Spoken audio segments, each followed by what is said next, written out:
Hello दोस्तों, स्वागत है आप सभी का इस यूट्यूब चैनल पे।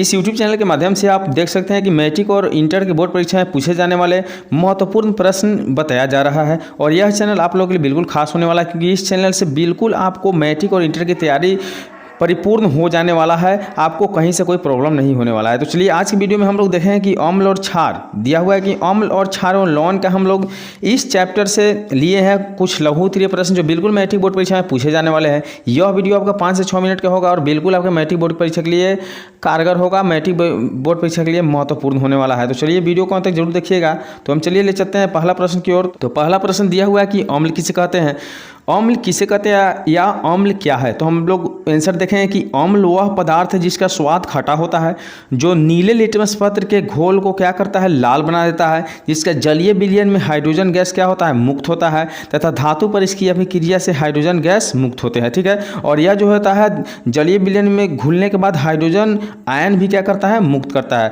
तो चलिए इसका हम कुछ उदाहरण ले लेते हैं। तो उदाहरण आप लोग देख पा रहे हैं कि HCl, HNO3 और H2SO4 जो इसका अम्ल का उदाहरण है। चलिए हम देखते हैं अगला प्रश्न क्या है। तो अगला प्रश्न दिया हुआ है कि क्षारक क्या है। क्षारक क्या है, तो क्षारक वह पदार्थ है जिसका स्वाद कड़वा होता है, अर्थात खाने में थोड़ा सा कड़वा तीखा लगता है। यह लाल लिटमस पत्र को क्या कर देता है, नीला बना देता है। इसका जलीय विलयन हाइड्रोजन क्या करता है, हाइड्रोजन ऋणायन आयन को क्या करता है, मुक्त करता है, तथा अम्ल से अभिक्रिया करके यह क्या बना लेता है, लवण बना लेता है। तो चलिए हम इसको भी उदाहरण के तौर पर देख लेते हैं। तो उदाहरण जैसे दिया हुआ है NaOH, CuO और CaO तथा CaOH का होल 2। चलिए देखते हैं अगला प्रश्न क्या है। बहुत महत्वपूर्ण प्रश्न लेकर आए हैं इस वीडियो में। इस वीडियो को शुरू से अंत तक जरूर देखिएगा। तो दिया हुआ है कि लवण किसे कहते हैं, लवण किसे कहते हैं। तो इसका बिल्कुल सही उत्तर है वे पदार्थ लवण कहलाते हैं जो लिटमस पत्रों को प्रति उदासीन होते हैं, धातु और अम्ल के बीच अभिक्रिया के फलस्वरूप लवण बनते हैं। अर्थात कहा जाए तो लवण वह पदार्थ है जो अम्ल और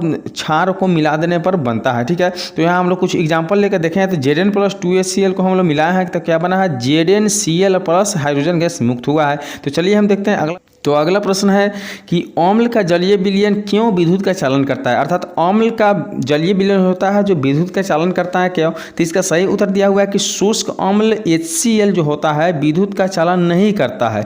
शुष्क अवस्था में HCl हाइड्रोजन आयन विमुक्त नहीं करता है।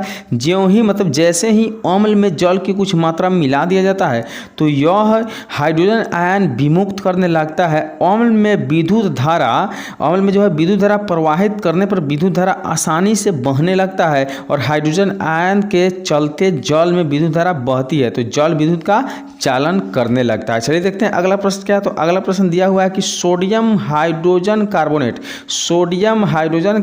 का 2 उपयोग लिखना है। कितना उपयोग लिखना है, 2 उपयोग लिखना है। बिल्कुल 2 नंबर से पूछा जाएगा, इसलिए 2 उपयोग ही लिखना जरूरी है। तो इसका उत्तर दिया हुआ है कि सोडा अम्ल अग्निशामक में किया जाता है, अर्थात सोडा अम्ल अग्निशामक में उपयोग किया जाता है। और दूसरा जो होता है सोडियम हाइड्रोजन कार्बोनेट एंटासिड का एक संघटक है जो क्षारीय होने के कारण यह पेंट में अम्ल की अधिकता को उदासीन करके राहत पहुंचाता है। चलिए देखते हैं अगला प्रश्न क्या है। तो अगला प्रश्न दिया हुआ है कि पीतल या तांबे के बर्तनों में दही एवं खट्टे पदार्थ क्यों नहीं रखने चाहिए।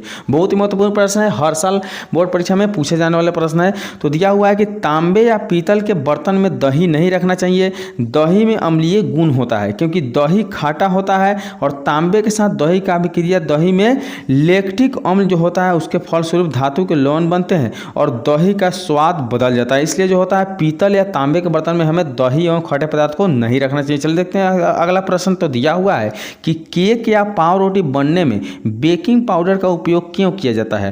केक या पाव रोटी बनाने में बेकिंग पाउडर का उपयोग क्यों किया जाता है। तो इसका सही उत्तर है बेकिंग पाउडर सोडा और टार्टरिक अम्ल का मिश्रण होता है। जब इसे जल में मिलाया जाता है तो कार्बन डाइऑक्साइड मुक्त होता है, जिसके कारण क्या होता है कि NaCO3 प्लस हाइड्रोजन और CO2 अम्ल का सोडियम लवण जो होता है इस अभिक्रिया से उत्पन्न कार्बन डाइऑक्साइड के कारण पाव रोटी या केक क्या होता है, फूल जाता है तथा इससे मुलायम हो जाता है। इसलिए जो होता है हम लोग का यह उपयोग किया जाता है। तो चलिए देखते हैं अगला प्रश्न क्या है। तो अगला प्रश्न दिया हुआ कि ब्लीचिंग पाउडर बनाने की विधि एवं उपयोगिता को लिखना है। ब्लीचिंग पाउडर कैसे बनता है और उसका उपयोग कहाँ होता है। तो हम लोग देख पा रहे हैं कि शुष्क बुझा हुआ चूना पर क्लोरीन गैस की क्रिया से विरंजक चूर्ण बनता है, जैसे हम लोग समीकरण में यहाँ नीचे देख पा रहे हैं। अब हम लोग देखें कि इसका उपयोग कहाँ कहाँ होता है। ठीक है, बिल्कुल देखें कि उपयोग कहाँ कहाँ होता है। तो देख पा रहे हैं कि इसका उपयोग होता है लॉन्ड्री में साफ कपड़ों को विरंजक के लिए।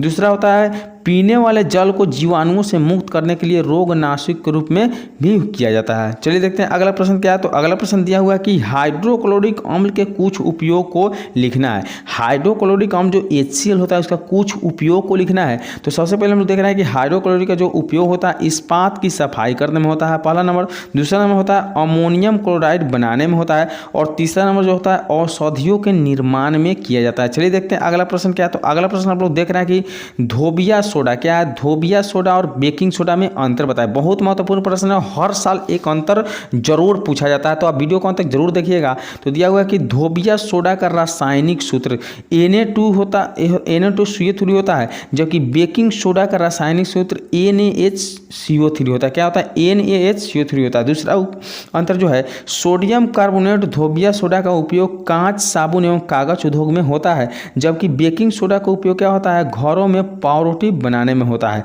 उसके बाद तीसरा देख पा रहे हैं कि जल की अस्थायी कठोरता दूर करने के लिए इसका उपयोग होता है। अर्थात धोबिया सोडा का उपयोग जो होता है जल की कठोरता को दूर करने के लिए होता है, जबकि बेकिंग सोडा का उपयोग जो होता है अम्ल अग्निशामक रूप में किया जाता है। बिल्कुल महत्वपूर्ण प्रश्न, 2 अंकों से निश्चित रूप से पूछा जाता है।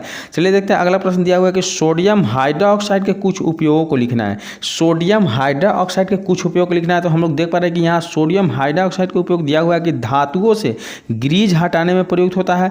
दूसरा जो होता है साबुन बनाने में इसका उपयोग किया जाता है। बिल्कुल 2 उपयोग आपको बता दिया गया। महत्वपूर्ण प्रश्न है और याद जरूर कर लीजिएगा, आप वीडियो को अंत तक जरूर देखते रहिएगा। और तीसरा उपयोग है जो अपमार्जक के निर्माण में, और चौथा होता है कागज बनाने में, और पांचवा होता है कृत्रिम फाइबर बनाने में उपयोग किया जाता है। चलिए देखते हैं अगला प्रश्न। तो अगला प्रश्न दिया हो कि आयोडीन युक्त नमक के उपयोग की सलाह क्यों दी जाती है। आयोडीन युक्त नमक के उपयोग की सलाह क्यों दी जाती है? तो हम लोग देख पा रहे हैं इसका उत्तर दिया हुआ है कि आजकल आयोडीन युक्त नमक का उपयोग पर काफ़ी जोर दिया जाता है, क्योंकि आयोडीन हमारे शरीर के लिए आवश्यक तत्व है। इसकी कमी से थायराइड से संबंधित रोगों होते हैं। आयोडीन की कमी से आमतौर पर घेघा रोग होता है। साधारण नमक में थोड़ा पोटेशियम आयोडेट या पोटेशियम आयोडाइड मिला देने पर आयोडाइजन नमक बन जाता है। इसके सेवन से शरीर में आयोडीन की कमी नहीं होती है, इसलिए जो होता है हमें आयोडीन युक्त नमक की सलाह दी जाती है। तो आज की वीडियो में इतना ही। चलिए मिलते हैं अगले वीडियो में।